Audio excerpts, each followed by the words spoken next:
I was never a particularly religious person. I grew up listening to my grandmother softly recite the Psalms while she cooked, but to me, it was just an old person's habit. My life was always hectic, filled with work, bills to pay, and a stressful routine, so I never paid much attention to what she said about the power of God's words. But everything changed that day when I was forced to face something that no doctor could explain. It was an ordinary Tuesday, and I was exhausted, feeling a persistent headache that had been haunting me for weeks. I thought it was just stress, accumulated fatigue. But that morning, when I tried to get out of bed, I felt an overwhelming weight on my chest, as if something invisible were holding me down. I was taken to the hospital, but the tests showed nothing wrong. No heart anomaly, no infection, nothing to justify that crushing feeling of oppression. The doctors suggested anxiety, stress, something psychological. But I knew it wasn't just that. There was something more, something that the machines couldn't capture. That night, back in my apartment, I lay in bed with a restless mind. That's when I remembered my grandmother and the Psalms she used to recite. Without knowing exactly why, I opened the Bible that had been forgotten on the shelf and began reading Psalm 91. As I read those words, something started to change. It was as if an invisible presence filled the room, bringing a sense of calm I hadn't felt in years. My voice, once hesitant, grew stronger as I repeated the verses. He who dwells in the shelter of the Most High will rest in the shadow of the Almighty. Something inside me broke. I began to cry uncontrollably, not out of sadness but out of relief, as if a weight I didn't even know I carried was being lifted from my chest. I didn't understand what was happening, but for the first time in weeks, I managed to take a deep breath without that overwhelming pressure. That night I had a strange dream. I was in a vast field, illuminated by a soft golden light, and in the distance, a figure dressed in white watched me. It said nothing, only extended a hand. I woke up gasping, with Psalm 91 still echoing in my mind. It wasn't just an old text. It had life. It had power. I got out of bed and went to the window. The sky was still dark, but something in me was different. For the first time in a long while, I felt no fear. The next morning, something pushed me to keep reading the Psalms. I chose Psalm 23, 1. Of the few I knew by heart, because of my grandmother. The Lord is my shepherd, I shall not want. As I read, an indescribable sense of peace took over me. It was as if each word was rebuilding me from within, dissolving a heavy burden I had been carrying for years without realizing it.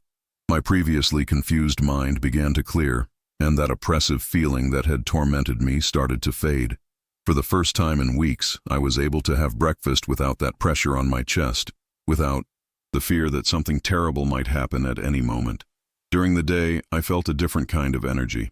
I went to work and noticed that minor nuisances, like the persistent headache and the inexplicable fatigue, were disappearing. It was subtle, but real. During my lunch break, I found myself opening the Bible again. It wasn't something rational. It was as if I were being guided to seek more. This time I found Psalm 34. I sought the Lord, and He answered me. He delivered me from all my fears. And there, sitting alone in the square, something happened. A gentle wind blew around me, and for a brief moment, I felt as if someone were by my side. I saw nothing, heard nothing, but it was an undeniable presence. That sensation stayed with me for the rest of the day. I tried to ignore it, rationalize it, telling myself it was just a coincidence, but deep down, something within me knew it wasn't. That night I decided to test it out. I closed the bedroom door, turned off the lights, and with my eyes closed, began reciting the Psalms aloud. I started with Psalm 91 again, then moved on to Psalm 103. Bless the Lord, O my soul, and forget not all His benefits. He forgives all your iniquities and heals all your diseases. The moment I pronounced that last sentence, a shiver ran up my spine, as if something invisible had just swept through the room. My heart raced. Then suddenly I felt an intense warmth in my hands. It wasn't uncomfortable, but it was strong, different from anything I had ever experienced. I closed my eyes and stood still, trying to understand what was happening. With each word I uttered, the sensation grew, until, at one point, I felt as if something were leaving me. A weight, a pain, a burden I hadn't even known I carried. I fell to my knees, a mixture of shock and gratitude overwhelming me. I had no doubt. Something was happening, something that no logical explanation could account for. In that moment, I began to cry without understanding why. It was a different kind of crying, not of sadness, but of profound relief, as if years of anguish were being ripped from my soul. I stayed there, kneeling, feeling that invisible presence around me. The room was in absolute silence, but inside me, something screamed that I was being restored. My mind cleared completely, as if a heavy fog had dissipated. When I finally managed to stand up, I went to the mirror and looked at myself. My eyes, once always tired and gloomy, now seemed more alive, brighter. Something inside me had changed, and I knew I would never be the same. That night, I slept like I hadn't slept in years. No nightmares, no insomnia, just a deep, restorative sleep. When I woke up, I felt a lightness I had never experienced before. The fear that had tormented me for so long had vanished. It was as if my body, my mind, and my soul were synchronized for the first time. At breakfast, I called my grandmother. I told her everything that had happened, every detail. She only smiled on the other end of the line and said, "Now you understand. The word is alive, and you finally listened." In the following days, I continued reading the Psalms daily. It was as if my soul were thirsty, and those words were the only thing capable of quenching it. Each verse I recited seemed to open a door within me, bringing a peace I had never experienced before. The constant headache that had tormented me completely disappeared. The oppressive feeling on my chest, that sensation of something crushing me, never returned. But the most impressive part was realizing that, beyond physical healing, something much deeper was happening. My thoughts grew lighter, my anxiety diminished with each day. I was finally able to breathe without that suffocating sensation. Then, something unexpected happened. At work, a colleague who always suffered from severe migraines told me, without expecting anything, that she had woken up that morning with an unbearable pain. Instinctively, without even thinking, I looked at her and said, "May I pray for you?" It was something natural, as if the words had simply flowed from my mouth without planning. She hesitated for a moment, but eventually agreed. I placed my hand on her shoulder and softly recited Psalm 103. "He is the one who heals all your diseases." She said nothing at the time, just thanked me and returned to work. But at the end of the day, she called me aside and said, her eyes wide, "I don't know what happened, but my pain vanished instantly." After that day, I began to notice that the change hadn't happened just within me. The people around me started to notice something different. Friends told me that my expression was more serene, that my voice seemed firmer, more confident. Even co-workers who never talked about religion began asking me about the Psalms. I had never been one to talk about faith, but now, it was as if a flame had been ignited within me. It wasn't about religion, rules, or rituals. It was about, something alive, something I had experienced and that no one could deny. God had found me at the moment I least expected. But the greatest proof of all came a few weeks later. My grandmother, the one who always told me about the Psalms, was hospitalized with a heart problem. The doctors were pessimistic, saying that her age made everything more complicated. I stayed by her side that night, holding her fragile, wrinkled hand, and began reciting the Psalms as she used to do when I was a child.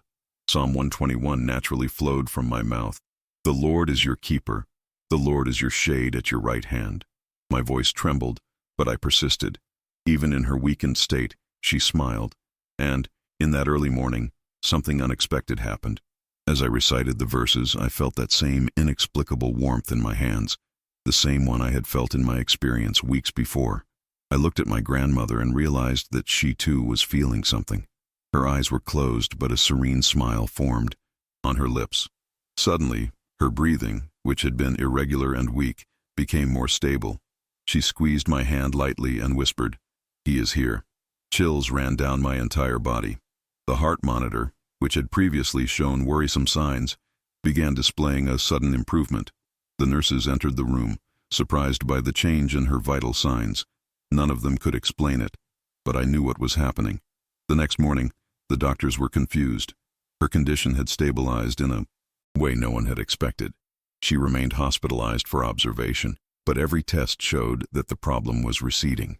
The following day, my grandmother held my hand and said, "Now you understand why the Psalms are so powerful."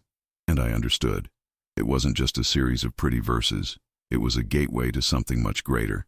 It was proof that God still speaks, still heals, still is present. After that experience, something inside me changed forever. It wasn't just about physical healing, but about a complete transformation. I began waking up every morning with a different purpose, with a peace I had never felt before. The Psalms, which had once been just old words in a book, were now part of my life. Whenever I felt anxiety creeping back, I would open the Bible and read aloud, feeling that same warmth, that same presence. I started sharing what had happened to me, and to my surprise, many people around me began to experience the same. Friends who had never read a psalm in their lives sent me messages saying they were experiencing something new, something they couldn't explain.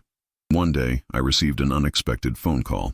It was from a coworker I barely knew, someone who had never spoken about faith. He told me he was going through a difficult phase and, for some reason, remembered me. He asked if I could send him a psalm. I sent him Psalm 46. God is our refuge and strength, a very present help in trouble.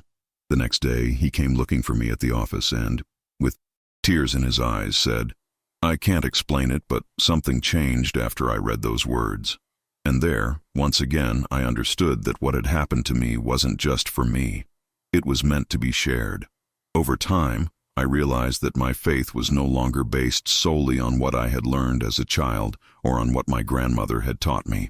Now I had living proof that God manifests in ways we can't even imagine.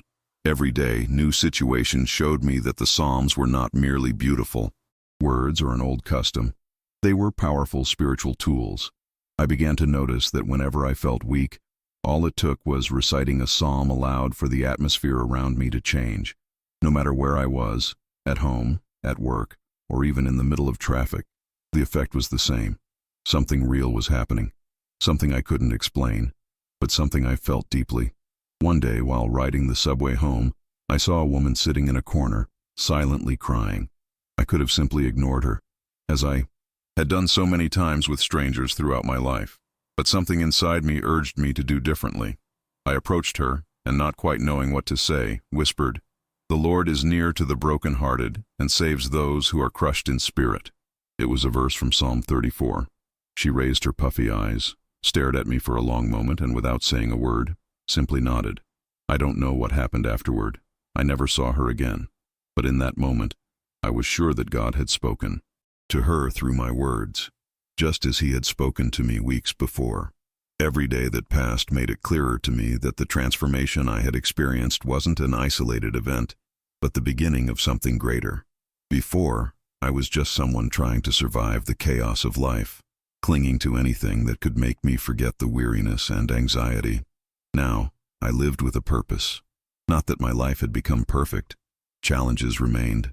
There were still moments of weakness, but now I knew where to find strength. And more than that, I knew that this strength wasn't just for me. I began sharing the Psalms with more people, not as a religious obligation, but as someone who had found a source of life and wanted to show others where it was.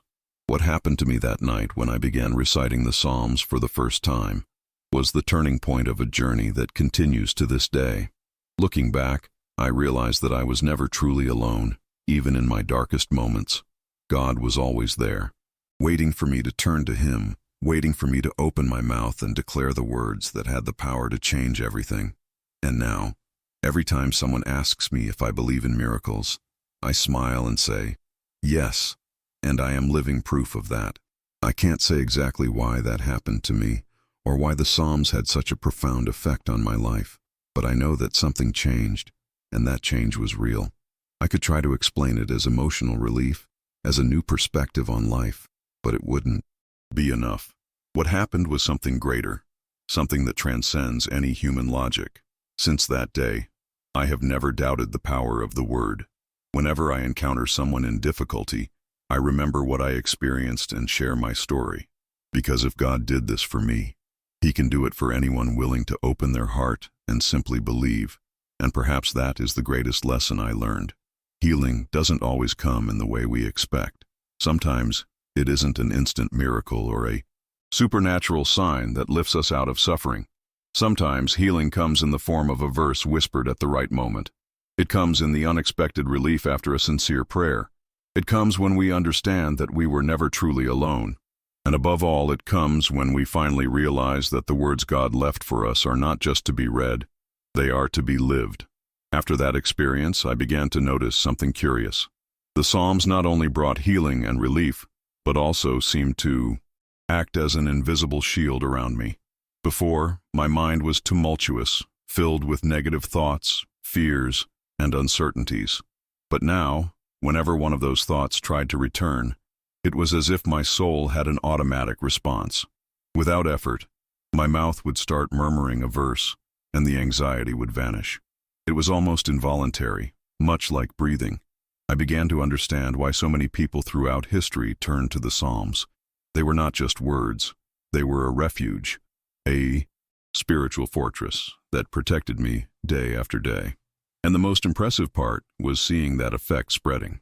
It wasn't only happening to me.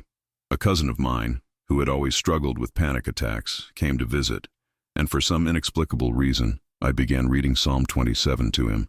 "The Lord is my light and my salvation. Whom shall I fear?" He wasn't religious. He never cared much about these things. But that night, he sent me a message saying he had slept well for the first time in months. Something that seemed so simple, just words written thousands of years ago, was having an impact that no medicine, no therapy, had ever achieved. By that time, I no longer doubted what was happening. The Psalms had become part of my routine, not out of obligation, but because I felt a need for them. It wasn't a forced habit, but something natural, like drinking a glass of water when you're thirsty. And the more I recited them, the more I noticed subtle changes in my life. Situations that used to destabilize me no longer had the same effect. Small everyday problems that once set me off now seemed insignificant. I felt protected, strengthened by something I couldn't see but knew was there. It was then that I began to understand a spiritual principle I had never considered before. The Word of God not only comforts us, but it also transforms us. It wasn't just a matter of reading the Psalms and feeling peace. It was about being molded by them. Each time I proclaimed them, my mind aligned more with God's truth and less with the lies of fear. The anxiety that once dominated me was replaced by confidence. Doubt was replaced by faith. Weakness gave way to strength. It was as if a part of my identity was being rebuilt, stone by stone, verse by verse. Over time, I began to realize that the Psalms were not just about me. God hadn't brought me through that experience solely for my own transformation, but so that I could be a channel for others. I started sharing my story in small conversations with family, friends, and even strangers who somehow crossed my path. Whenever someone spoke of fear, insecurity, or pain, I knew exactly what to say, not because I had all the answers, but because I had once been in that dark place and found a way to the light, and that way was within everyone's reach. What began as a simple episode of anguish and oppression became the greatest lesson of my life. Today, when someone asks me how I know God is real, I don't point to doctrines or theological arguments. I tell this story because there is nothing more powerful than a lived testimony. I don't know what would have happened to me if I had never opened that Bible that night, but I know everything changed since then. And if there's one thing I learned, it's that healing, whether of the body, the soul, or the mind, begins when you allow God's Word to enter your life and transform everything.